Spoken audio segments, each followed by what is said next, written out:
What I really enjoy is circle prospecting around my listings. Hmm. And what I have found, what I really love about Vulcan7 is the ability for me to put a bunch of addresses in there, upload it, and then it finds all the people and their phone numbers for me. I think that's absolute magic. I do the FSBO and expired life as well. But what is different about circle prospecting is these people are not expecting to hear from you. Because I know that when you call that FSBO, that you're one of a million that are calling them. And sometimes I just don't want to play there. I want to be like, they aren't expecting to hear from me. I find that I have much friendlier conversations with people when they aren't expecting a realtor to call.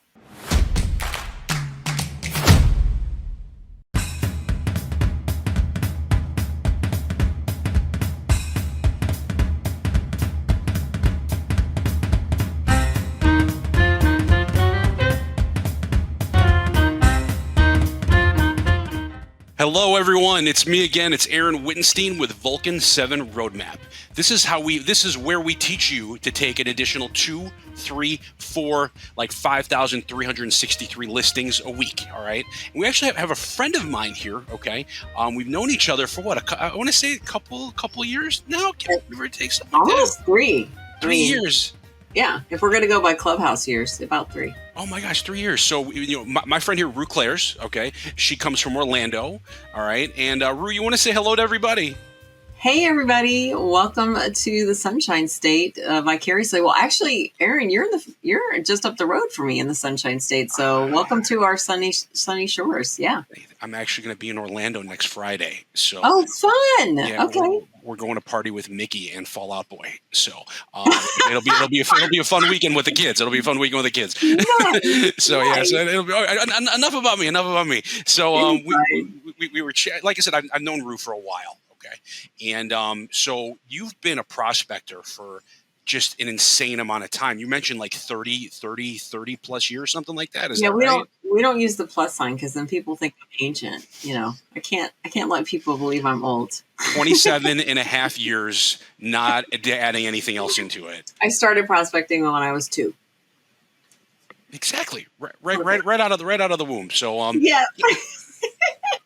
Yes, and I've done it in many walks of life. I've worked in headhunting, website design, calling doctors, the dreaded gatekeeper, and circle dialing and prospecting for leads in real estate. So good times. So how long have you been doing prospecting in real estate? Because it sounds like doing it that long, everything translates right into into what we're trying to build here. So how long specifically in real estate have you been prospecting for?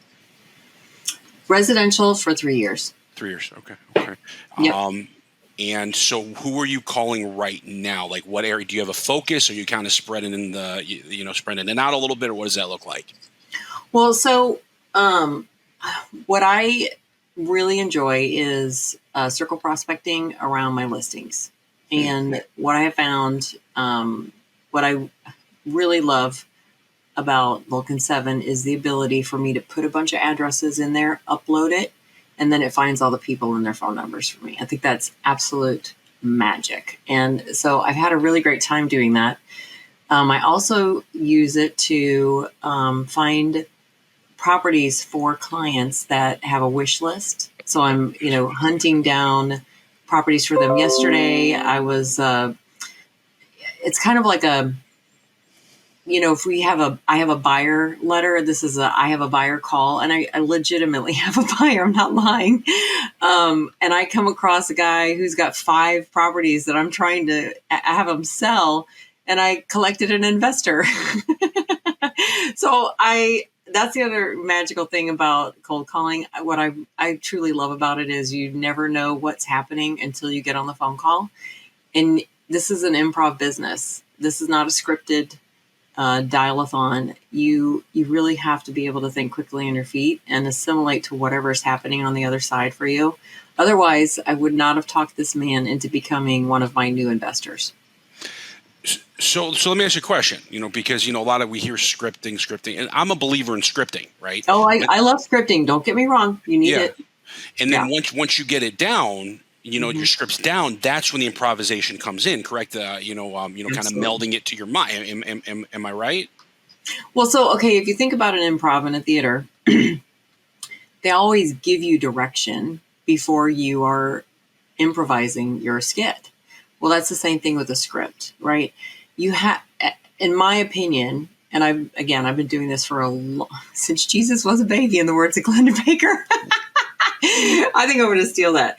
I've been doing it for a really long time. And what happens is when you get to a place where you understand what you're trying to get across to the person on the other side, you've got the bullet points that you want to follow, then you start to be a human being. And when you're having that human being conversation with your script in the back of your mind, Right. That's when you get people on the other side to start talking to you like you're a human being, and not that dude that calls you up and you hear the little bleep. Would you like to have solar on your roof? It's a much better conversation. But the script is key. You must have a foundation to your phone call all day. Yeah, I agree 100%. And what I love that you're kind of doing is, I talk to a lot of people that do expireds, a lot of people that do for sale by owners. That's kind of my cup of tea, if you will. Yeah. Okay? Yet with you, you're doing things that are different. All right, and you're trying to find what I love is trying to find the off-market listings, kind of like your own personal inventory, if you will. That's kind of the plan that you're looking for, right? Well, it's funny because I do the FSBO and expired life as well. But what is different about circle prospecting is these people are not expecting to hear from you. Because I know that when you call that FSBO, that you're one of a million that are calling them. And sometimes I just don't want to play there. I want to be like, they aren't expecting to hear from me. I find that I have much friendlier conversations with people when they aren't expecting a realtor to call. So would you be so kind? Sure. And now what do you want to do? Like, what's your favorite? Just listed, just sold, straight up circle, I have a buyer. Like, what's your favorite one to do? I think right now, because I'm my brain is in the place of, I have a buyer that's looking for this. Okay.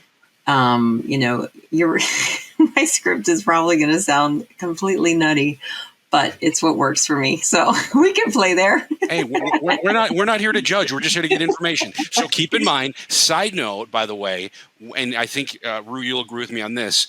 You have to have a buyer when you make these phone calls, right?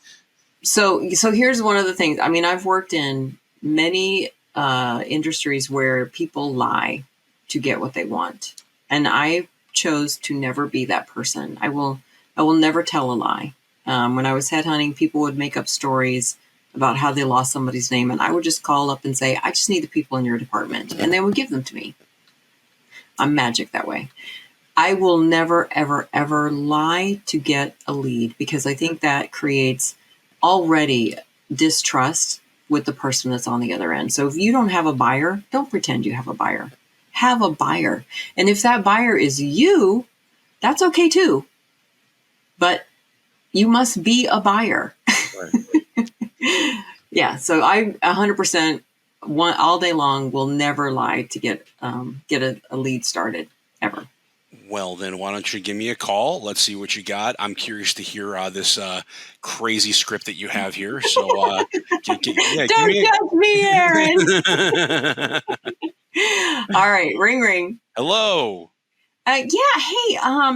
This is going to be a crazy call. My name is Roo Klaers, and I am reaching out on behalf of a client. I'm a realtor. And I was just curious. I was trying to reach the folks at this condo at 123 Banana Street. Did I reach the right spot? Yeah, apartment 201, right? Yeah, is this Aaron? This is. How can I help you? Oh, Aaron, thank you so much for taking my call. Listen, I'm sure that you're going to find this crazy, but I have a client who is very interested in the condos in Freedom Marketplace. And I'm just trying to do a little networking on their behalf. And I was curious who you might know would be open to a conversation. I have no idea offhand. I mean, I don't think I know anybody who's looking to make a move. Yeah, I don't think so. Well, no worries. I just appreciate you taking the call. And I know you've only been there for a few years. You wouldn't be interested in selling your condo, would you? No, I mean, maybe in like, a couple of years down the road, when the baby gets bigger. But right now, like I said, we've only been here for a little bit of period of time. But like, I Oh, don't know, a couple of years down the road, maybe. absolutely. Well, I totally understand. If you don't mind me keeping in touch with you from time to time just to check in and see how you and the family are doing, I would love it. Yeah, yeah, that's fine. And do you ever want to know about what's going on in your neighborhood? Yeah, I mean, well, we do look at some of the websites online, so I think Oh, we got a fair cool. market idea. Oh, well, you might be one of the folks that a lot of my VIPs, they like to be included on what's happening instantly. So I try to send them market updates and kind of give you an idea of what the equity is for your home. If you'd be open to that, I'd be happy to put you on my VIP email list. And if you don't like it, you can always unsubscribe. Sure, that's fine. Great. There you go. And No, yeah, I'm sorry. What were you going to say? and then I just take the conversation where it goes. I always send a thank you note for talking to me, and I include a little Starbucks gift card in there for them to remember who I am, along with my business card. You're so pleasant to talk to. I know. Oh my gosh! Like, you're so pleasant to speak with. And people will talk to me for a good 10, 20 minutes if they have the time. I do have people hang up on me, and I'm like, okay, whatever, and I keep going. So, all right, because I mean, like I said, you're pleasant. You know what? You listen. You take a fair amount of time to speak with them. So, like, what type of do you have a conversion rate that you figured out as to how many people you speak with to get a listing or a transaction or anything like that? I mean, have you broken down those numbers at all? So, I will be really transparent. I am not the best at tracking myself, but None I of us are. do. Yeah, I know, because we're busy doing. Who has time to track? But Vulcan does that for me, so I do have an idea of how many conversations I'll have, and I usually, when I get to about, and this is hundreds of calls, right? When I look at about 100 calls, I will probably have had 2 to 3 actual real conversations. And I've probably had about 10 in there that were, I don't care, whatever. But two or three of them have turned into something a little bit more. And then it's my job to continue. So I have had the pleasure of doing a circle prospecting for a client who bought a home, of collecting a gentleman who, first thing, literally, this was such a great story. Can I tell this story? It was so beautiful. I called him up, and he said, "Oh my gosh, you got the perfect timing. I'm trying to list my house for rent." And in my head, I'm going, "Oh, I don't want to do that." And I'm like, "Okay." And he goes, "Yeah, I want to list it for $5,000." And I'm like, "Okay, okay, wait, maybe we're talking a good number here. I can do this." And he goes, "Can you be at my property in 30 minutes?" And I'm like, "Yes, I can." So I completed my dialing. I got in my car and I drove down. I met him. He signed the paperwork while I was walking the place. And now, I've successfully leased it out. It was a decent payback for my efforts. We're talking 30 minutes. Yeah. $5,000, 30 minutes. Everybody should do that all day long. Now we're buying a condo for him to invest, and we're going to buy another condo for his mother-in-law. So what you're trying to tell me is this stuff kind of works It works as long as you work it. 100%. And then yesterday, when I was doing my circle prospecting, trying to find him condos to buy, I came across someone who was renting out their condo that might be open to selling it instead of renting it. And then another gentleman that I just talked about earlier that had 5 of his own, and I turned him into one of my investor leads. So you have to be open to what is going to show up for you, and then know how to use that to your benefit and their benefit. So, I mean, because I think the interesting part is we tackle expires it for sell by owners because it's low hanging fruit. Okay. Yes. and so does everybody else. So you get the competition. Yet what happens here when you're doing the circle prospecting, which is what you're doing, it sounds like at a relatively decent high level there, is you have no competition, or very little competition, if any, right? It is every once in a while I'll have somebody say, you're like the fifth realtor to call me. And I'm like, really? Okay. Well, thanks for taking a minute to chat with me. And that's why I follow up with a thank you note, because I feel like that differentiates me from every other realtor on the planet that just calls and drops, And I think that's the thing it is so important to be different, because there are so many people calling. And even if I were doing FSBOs and expireds, it's still important for me to be different. It's true. And it's like, listening to you speak, it's just, I think what grabs, it's your articulation is what gets me the most. It's your spacing and your articulation is what draws me into wanting to speak with you. You have the proper pauses, you say the right thing at the right time. And it's like I said, it's just, I speak to a lot of people on a regular basis. I enjoy hearing your voice, which is pretty rare. But no, so the thing about I think that's the difference between, and you do this well too, because you have to have the attitude that this is a conversation, you're talking to a real person. If all you're doing is trying to go collect something, everybody knows you're a taker. If you're not giving, you're a taker. And very, very seldom do people want to talk to takers, but they like to talk to givers. Yeah. And, at least from the vibe that I get, is the sale for you is secondary to the relationship. Am I catching you that? Am I catching that right? Well, absolutely. And I think I worked in timeshare for 7 years on the phone, and selling a $200,000 timeshare over the phone in 45 minutes is one of my best times. Because if you think about, if I can do that, then of course I can get you to talk to me for 15 minutes about your property and maybe get you to let me in your house. Yeah. So, all right. So you set up an email search, for example. Let's say you get 25 people that you set up on an email search. How often are you staying in touch with these people? Do you have a system in place to make that happen? So what I have done is, when I get someone that is genuinely willing to talk to me and willing to be like, they say, well, I'll keep you in mind, kind of a thing, I will put them into my CRM and put them into like an email campaign drip. Sure. And then if the other people, if they raise their hand to get an equity report, they will be on a monthly market report for their neighborhood, and they will get an update on that all the time. So that will continue until they disband it. And then there's other people. The other thing that I do is I have those folders, where this person needs to be reached out to in January, February, March, that stuff. I have those too. And so I'll continue to follow up with that as well.